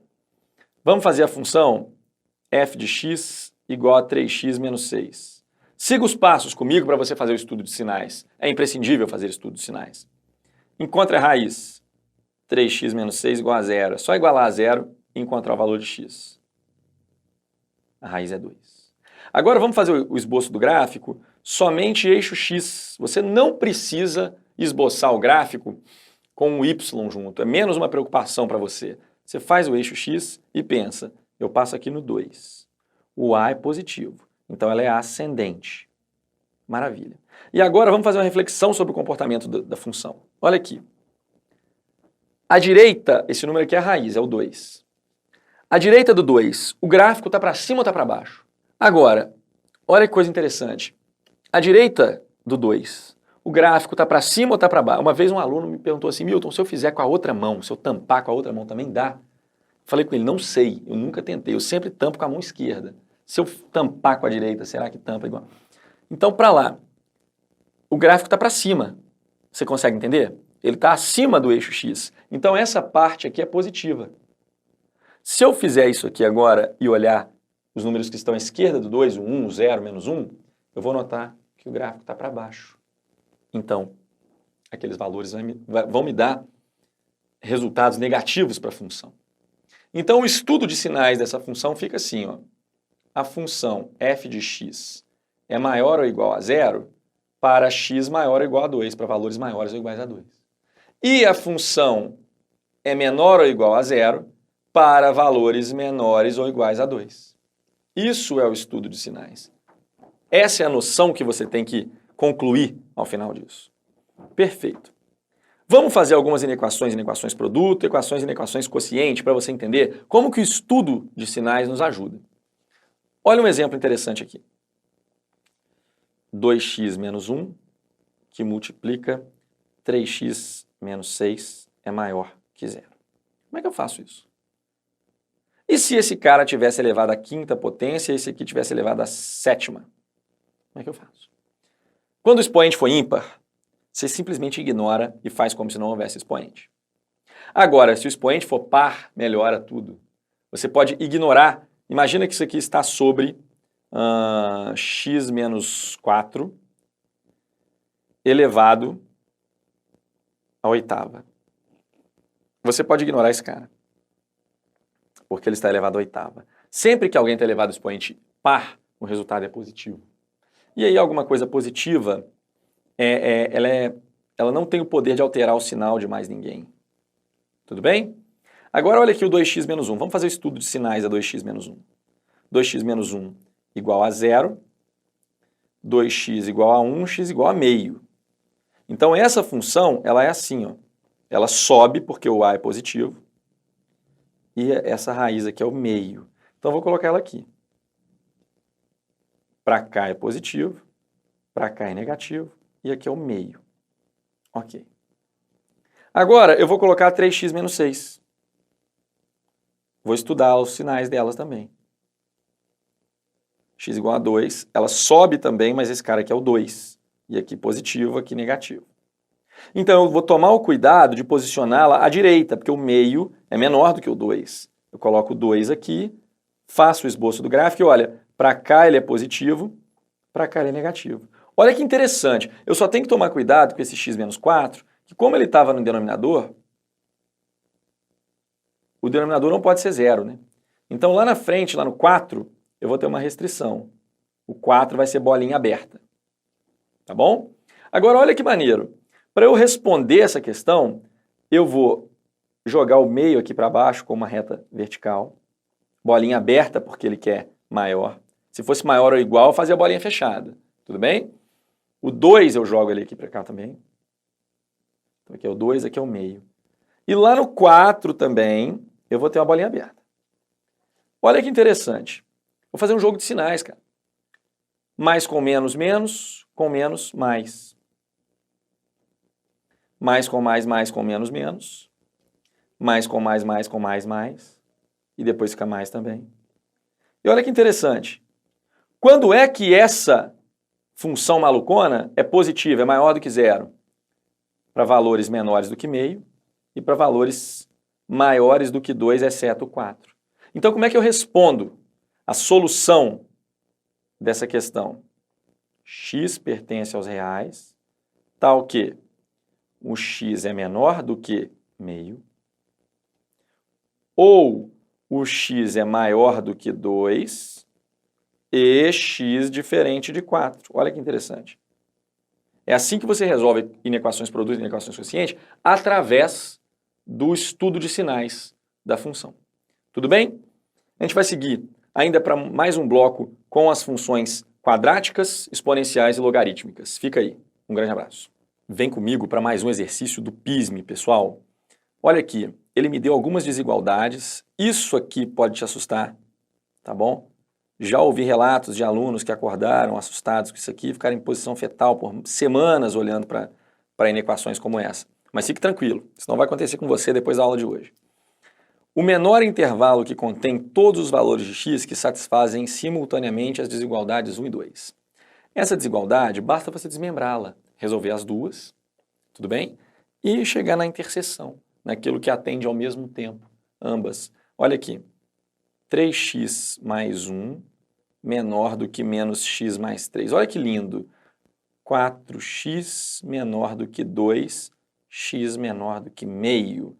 Então eu coloco ela lindamente aqui, ó, o meio aqui aberto, e eu coloro para antes do meio. Agora eu vou fazer a outra parte, que diz menos x mais 3 menor ou igual a menos 2x mais 5. Deixa eu apagar aqui que ficou em cima.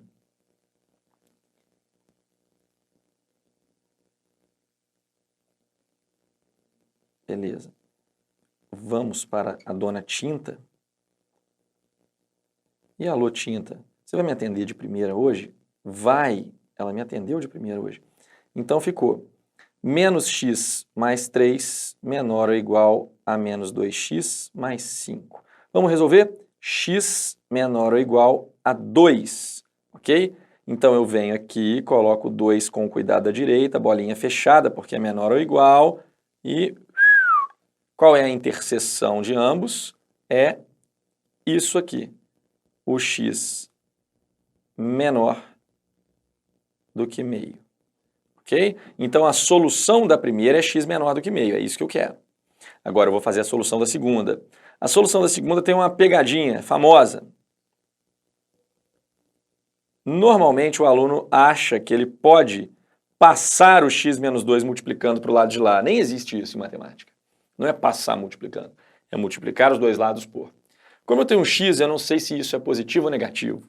Em alguns valores ele assume um quantum positivo e para outros ele fica negativo. Então eu não posso fazer isso. O que eu preciso fazer é jogar o 1 para cá. E agora eu tiro o famoso menino múltiplo comum. Menos x mais 2, tá vendo? O menos 1 multiplicando ele aqui, mudando o sinal. Se liga nisso, hein? Olha agora.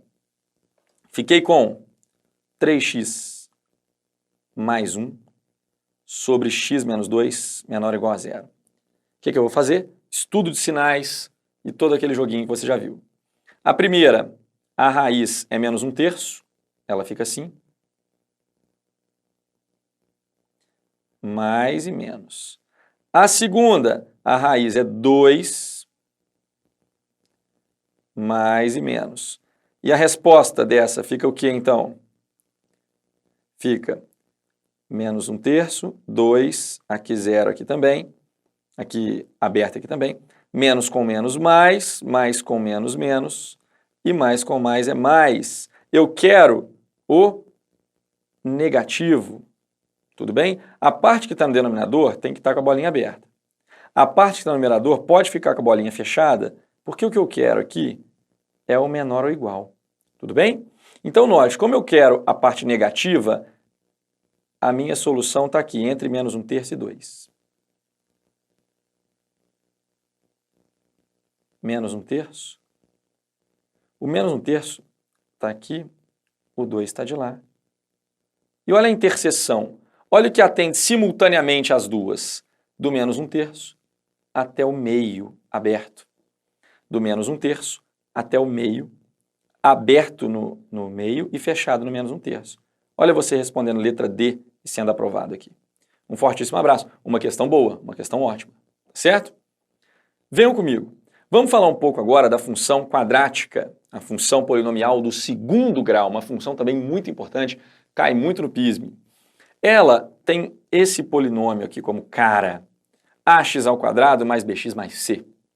O a mexe na concavidade, o b se relaciona com o deslocamento horizontal, mas também muda o eixo da parábola, e o c é o ponto onde eu corto o eixo y. Então, quando eu faço uma parábola, o a positivo diz que a concavidade é para cima, enquanto o a negativo diz que a concavidade é para baixo.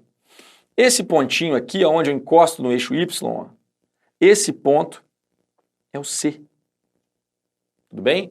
É o coeficiente linear. Em qualquer função, em qualquer grau, quando você tem um número sozinho, que não está acompanhado pelo x, pela incógnita, né, independente, esse número é o coeficiente linear. É o ponto onde a função vai tocar o eixo y, o eixo das ordenadas. Beleza? Perfeito. Como é que eu faço as raízes de uma função do segundo grau? É com delta. Você se lembra do delta? Delta b² menos 4ac. E aí, o x menos b é mais ou menos a raiz de delta sobre 2a, a famosa fórmula de Bhaskara. É assim que você faz, que você procede. Tem aqueles casos, né, quando é por falta de B, por falta de C, e isso aí ficou no seu ensino fundamental. Dê uma olhadinha naqueles livros de 9º ano, que tem tudo lá, tá bom? Você precisa, essas são as ferramentas que você precisa para encarar essa parte do ensino médio. Só que o delta tem uma nova significação agora. O delta vai dizer quantas raízes eu tenho. Então, olha, quando o delta é maior do que zero, eu tenho duas raízes reais distintas. Então, eu posso ter esse caso ou esse. Aqui é o A positivo e o delta também. Aqui é o A negativo e o delta positivo. Quando o delta é zero, eu só tenho uma raiz. Eu só toco uma vez aqui no gráfico. Tá vendo? O gráfico só encosta uma vez no eixo X. Agora, quando o delta é menor do que zero, eu não tenho raízes. Ou ele é assim, ou ele é assim. Tudo bem? O vértice de uma função muito importante. O vértice é esse ponto aqui da função. O ponto onde ela deixa de ser decrescente e passa a ser crescente ou vice-versa. É o ponto de mínimo ou o ponto de máximo. É o que é mais usado nas aplicações práticas das funções. É muito importante que você conheça. Tudo bem? O x do vértice é menos b sobre 2a e o y do vértice é menos delta sobre 4a. Aqui está o x do vértice, aqui está o y. Uma coisa que ninguém vai te falar, só o Miltinho aqui, é que o x do vértice também é a média aritmética das raízes. x1 mais x2 sobre 2. E o y do vértice nada mais é do que o f de x do vértice. Tudo bem? É muito importante conhecer esses atalhos aqui, que eles ajudam muito na hora dos exercícios. E um exemplo clássico é o exemplo do galinheiro. É um sujeito que tem 100 metros de tela, uma parede, e ele quer fazer um galinheiro. E nesse galinheiro ele quer a maior área possível. O galinheiro vai ser retangular. E aí como é que você vai pegar esses 100 metros de tela e fazer? Você vai fazer 20, 20 e 60? Ou você prefere fazer 30, 30 e 40? Ou então 40, 40 e 20? E aí, qual que é o melhor? O melhor é explicado através do vértice. Você concorda comigo que você vai ter um galinheiro com as seguintes dimensões? Olha aqui. X, X e Y. De maneira que 2x mais y tem que dar os 100 metros de tela? Perfeito. Você concorda comigo que esse retângulo tem como área base vezes altura? Ótimo. Sabe o que eu vou fazer? Eu isolo o y ali. Fica y igual a 100 menos 2x. E aí eu faço isso. Ó. A igual a x que multiplica 100 menos 2x. Quando eu faço essa multiplicação, eu chego em algo absurdamente interessante. Muito interessante. Que é isso aqui. Dê uma olhadinha. Eu vou chegar numa função do segundo grau. E nessa função do segundo grau, o a vai ser negativo. Ou seja, eu vou ter uma função com a concavidade para baixo. O y do vértice vai me dar o valor de máximo dessa função. E aí, fazendo aqui a multiplicação distributiva, você vai ficar com essa função do segundo grau aqui, olha. Uma função que tem a concavidade para baixo. Ou seja, esse ponto vai ser de máximo. Vamos calcular o x do vértice? Menos b sobre 2a, 25. Vamos calcular o y do vértice, só jogar 25 lá, ó. Pouca gente vai saber disso, hein? Menos 2 vezes 625, vai dar 1.250 a área máxima. Essa aqui é uma aplicação famosa do x do vértice, do y do vértice de uma parábola. Tudo bem? E aí eu tenho as inequações do segundo grau, que vão seguir os mesmos passos das inequações do primeiro grau. Olha o que eu faço. Eu igualo a zero em quantas raízes? X ao quadrado menos 5x mais 6 igual a zero. Quer usar delta e bhaskara? Quer usar soma e produto? Quer usar aquelas ferramentas do ensino fundamental? Fica à vontade. As raízes aqui são 2 e 3. Você esboça o gráfico no eixo X, com cavidade para cima, 2, 3. Tudo bem? E aí, olha só, eu quero maior do que zero. Eu coloco a bolinha aberta, faço isso. Olha que interessante. Tudo bem? Então, a resposta é solução x pertence aos reais, tal que x menor do que 2 ou x maior do que 3. É um processo parecido com o processo de resolução das inequações de primeiro grau. Olha aqui, uma função quadrática assume valor igual a 2 quando x é 3. Sabendo-se que zero é raiz dessa função, então qual que é o f de 5? Olha que interessante, se o zero é raiz, olha o que acontece. O f de zero tem que ser zero, porque ele é raiz. Pô. Então eu fico com 0 ao quadrado vezes a, mais b vezes 0 mais c tem que dar 0. C igual a 0. Então já tem uma informação importantíssima acerca dessa função. Essa função para mim agora, ela é só ax ao quadrado mais bx. O c é 0. E ela assume valor máximo igual a 2 em x. Aqui o o slide não ficou claro aqui, não sei se está aparecendo 5 ou 3 aqui. Mas enfim, assume valor máximo igual a 2, ou seja, o y do vértice é 2. Em x, eu vou usar 3, tá bom? Vamos lá. F de 3 igual a 2, ou seja, 2 é 9a mais 3b. Perfeito? Sabendo-se que 0 é a raiz da função, maravilha. Qual é o f de 5? Vamos fazer o valor máximo sendo 2 com x3 menos b sobre 2a é 3, menos b é 6a, ok? Então, o b é menos 6a. Eu vou substituir aqui e vou encontrar o valor do a. Na sequência, eu encontro o valor de b e aí eu vou conseguir encontrar o f de 5. Tudo bem? Vamos lá.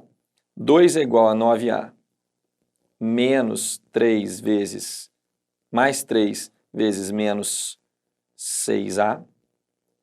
2 é igual a 9a menos 18a. 2 é igual a menos 9a. O a é menos 2 nonos. Maravilha. Agora, nós vamos encontrar o valor de b.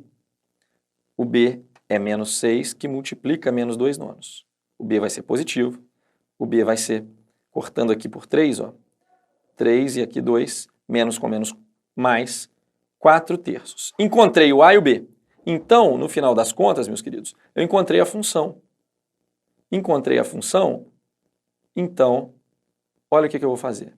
Vou escrevê-la para poder encontrar esse tal f de 5 aí que ele pediu. Tá bom? Ok. Vem comigo. F de x é igual a, olha o a, menos 2 nonos, x ao quadrado, mais, olha o b, 4 terços, x. F de x é igual, vou jogar o x valendo 5, menos 2, 25 nonos, mais 4, aqui, 5 terços. F de x igual a menos 50 nonos, mais, seria 20 terços, mas eu já vou passar para o denominador 9, vou multiplicar por 3, 60 nonos, 10 nonos, tudo bem? O que me parece ser essa letra D aqui. Um fortíssimo abraço. Vamos passar para a próxima questão. Revisão de potências. A potenciação é uma operação muito importante. Nós temos a exclusão de alguns itens do edital, né, que é as inequações exponenciais, isso é muito bom para você, tá? E vamos definir. A elevado a n é a vezes a vezes a vezes a no total de n vezes. Ou seja, 2 elevado à quarta não é 8, tá bom? É 2 vezes 2 vezes 2 vezes 2, 4 vezes, o que vai me dar 16. Tem gente que acha que é só multiplicar essa pessoa, não sei onde vive. Decorrências importantes, todo número elevado a zero é 1. O número elevado a 1 é ele mesmo. O número elevado a expoente negativo inverte a base. Então, por exemplo, 3 meios elevado a menos 1 é 2 terços. Tudo bem? Eu vou inverter a base. O 5 elevado a menos 1 é 1 quinto. Agora, quando eu estou elevado a uma fração, eu tenho uma raiz. Por exemplo, o 3 elevado a meio é a raiz quadrada de 3. O 5 elevado a 1 quarto é a raiz quarta de 5. Tudo bem? Essas decorrências são importantes, mas as propriedades são mais importantes ainda. Mesma base, multiplicação, eu somo os expoentes. Mesma base, divisão, eu subtraio os expoentes. Quando eu tenho uma potência, entre parênteses, elevada a outro expoente, eu multiplico esses expoentes. Ainda, quando eu tenho na base um produto elevado a um expoente, ambos os fatores ficam elevados e o mesmo vale para a divisão. Perfeito.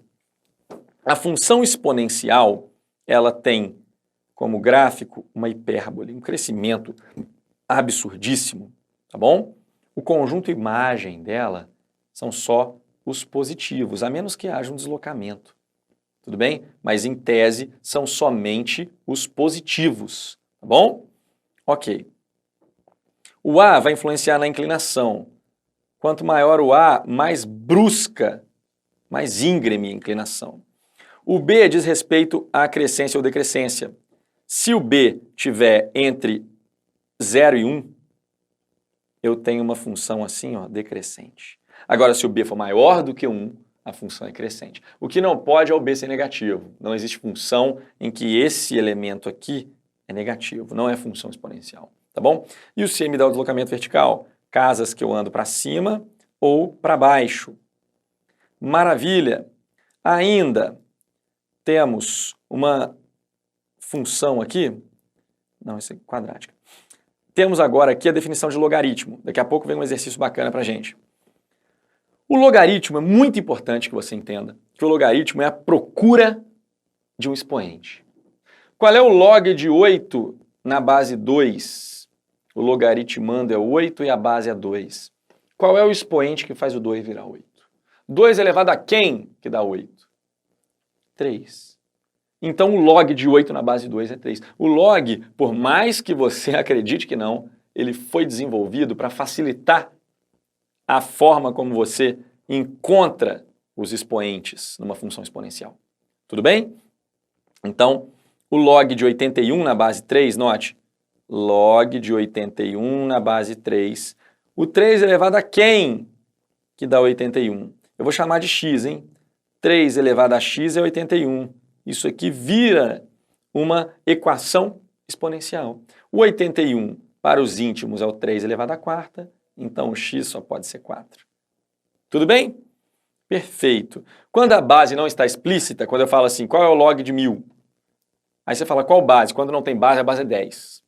E ainda, quando eu tenho o Ln, a base é um número irracional chamado E, a constante de Euler. De vez em quando aparece, mas é raro. Vamos lá, algumas decorrências importantes. O log de A na base A é 1. O log de 1 em qualquer base é sempre 0, porque todo número elevado a 0 é 1. Aqui eu tenho uma propriedade interessante. O log de A elevado a K na base B, esse K volta, dá um salto assim, faz e volta multiplicando o log. Se você fizer esse efeito sonoro, essa onomatopeia, você nunca mais esquece, hein? Faça o RAW. Beleza. E ainda, B elevado ao log de A na base B, dá o próprio A, hein? Isso é interessante, de vez em quando salva a gente numa questão. Propriedades importantes do logaritmo são, quando eu tenho uma multiplicação aqui no logaritmando, eu abro o logaritmo como uma soma. E quando eu tenho uma divisão, eu abro como uma subtração. Eu tenho ainda a questão da mudança de base. Por exemplo, eu tenho log de 5 na base 3 e por algum motivo eu quero mudar para a base 4. Então, isso vira uma divisão com a base 4. E o número de cima vai para cima, o número de baixo vai para baixo. Tudo bem? Essa é a dinâmica na qual se procede a mudança de base do logaritmo. Tudo bem? Perfeito. Pessoal, a função logarítmica ela é a inversa da função exponencial. Enquanto a exponencial cresce assim, olha o que a logarítmica faz. Ela é uma hipérbole com assíntota vertical, olha. A função identidade, f de x igual a x, funciona como um espelho para elas. Essa aqui é a função log e essa aqui é a função exponencial. Uma inverso da outra. O domínio é só positivos na função logarítmica. A função logarítmica ela não tem elementos de x negativos, tá bom? Só positivos. E tá aí a nossa função logarítmica. Olha uma questão para a gente fechar essa discussão. Sejam A, B, C e D números reais positivos, tais que o log de A na base B é igual a 5. Então significa que B elevado a 5 é igual a A. O log de C na base B é 2. Significa que B ao quadrado é igual a C. E o log de D na base B é igual a 3, ou seja, B elevado a 3 igual a D. Ele pergunta pra gente qual que é o log na base C daquela turminha ali. É só eu desmembrar. Se eu souber desmembrar aquilo ali bem, eu fico tranquilo. Vamos desmembrar essa galera ali então? Vamos lá. Usando as propriedades que a gente conheceu agora há pouco, venha comigo. Vamos desmembrar aqui. Vai ficar assim, log de A ao quadrado na base C, mais o log de B à quinta na base C, menos o log de D ao cubo na base C. Tá bom?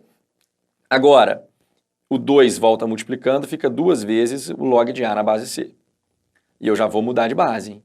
Eu já vou falar log de A na base B sobre log de C na base B. Mais 5 que multiplica log de B na base B sobre log de C na base B. Menos 3 que multiplica log de D na base B sobre log de C na base D. Eu passei todo mundo para a base B, note, porque são os valores que eu tenho. Todo enunciado me deu logaritmos cuja base é B. E a questão me deu na base C. Eu utilizo, então, a tecnologia da mudança de bases. E agora é só substituir os valores. Todas essas letras, essas loucuras, estão escritas no enunciado.